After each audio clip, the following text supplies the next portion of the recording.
Dua orang ibu rumah tangga di Palangkaraya, Kalimantan Tengah ditangkap bersama seorang bandar narkoba. Keduanya diduga bekerja sebagai pengedar sabu di Kampung Narkoba, Kecamatan Pahandut.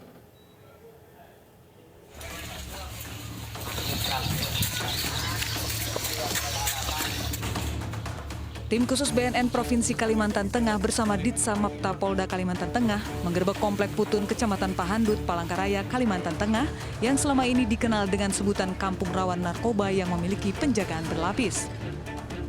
Dari hasil penggerebekan, tim berhasil menangkap seorang pria berinisial S yang merupakan bandar narkoba. Selain menyita barang bukti 2 ons sabu di dalam kamar pelaku, petugas juga mengamankan 20 orang yang diduga sebagai pengguna dan pengedar, 2 diantaranya ibu rumah tangga. Setelah menjalani tes urin dan dinyatakan positif narkoba, para pelaku dibawa ke kantor BNNP Kalimantan Tengah untuk menjalani pemeriksaan lebih lanjut.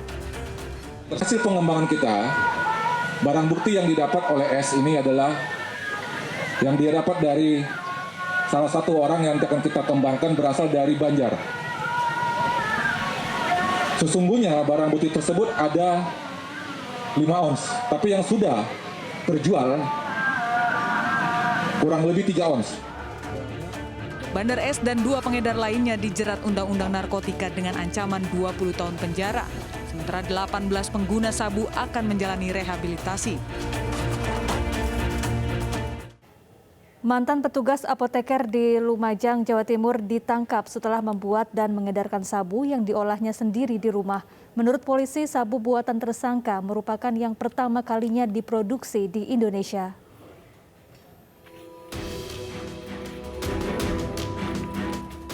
Gita Yulianto dibekuk Satres Narkoba Polres Lumajang, Jawa Timur di rumah temannya di Pulau Tempe. Polisi kemudian menggelandang mantan petugas apoteker ini ke rumahnya di Desa Wonogrio. Di tempat tinggal tersangka inilah ditemukan senyawa kimia yang merupakan bahan baku pembuatan sabu. Yang benar kalau ngomong ya dan ya. Dari hasil investigasi tim Lab 4 dan Satuan Narkoba Polres Lumajang diketahui, home industri sabu yang dibuat Gita menggunakan teknik pembuatan baru dan pertama kali di Indonesia. Tersangka mengkristalkan sabu tanpa proses pemanasan, melainkan dengan pendinginan. Diduga keahlian tersangka dalam meracik sabu terkait dengan pekerjaannya selama menjadi petugas apoteker. Awal masih dari YouTube, tentu saja kita tidak mudah percaya dengan pengakuan tersangka karena ini tidak memerlukan pengetahuan yang cukup kompleks. Jadi tidak hanya berbekal dari YouTube itu tidak, saya yakin tidak sedangkal itu. Karena ini semuanya unsur kimia yang bersangkutan saya yakin pasti mempunyai formula atau bahkan terjadi kesalahan sedikit dia bisa meledak, itu yang rawan. Simple pembuatannya tapi resikonya rawan terhadap pembuatnya. Selain terus melakukan pengembangan penyelidikan terkait formula pembuatan sabu kocok, polisi juga memburu teman tersangka yang berhasil kabur dalam penggerebekan. Polisi menggerebek sebuah rumah kos yang diduga dijadikan tempat peredaran narkoba di Banjarbaru, Kalimantan Selatan. Untuk mengelabui petugas, pelaku menyembunyikan barang haram tersebut di saluran pembuangan air kotor. Informasi ini sekaligus menutup program Realita hari ini. Saya Syafaati Suryo undur diri. Terima kasih dan sampai jumpa.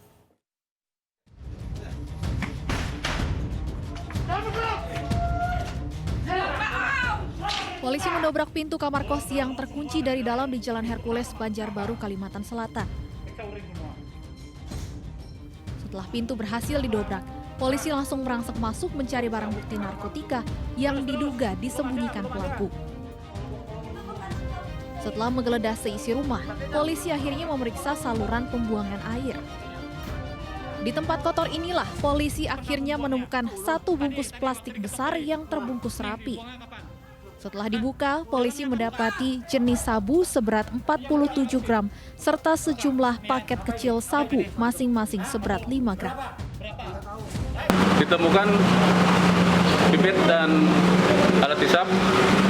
Keyakinan petugas di lapangan membuahkan hasil di pembuangan air ditemukan barang bukti sabu-sabu tersebut kurang lebih 1,5 ons. Polisi kemudian menggelandang para pelaku ke Mapolsek Banjarbaru Barat. Dari ketiga orang ini, baru 1 orang dijadikan tersangka pengedar narkoba, sementara 2 lainnya berstatus saksi.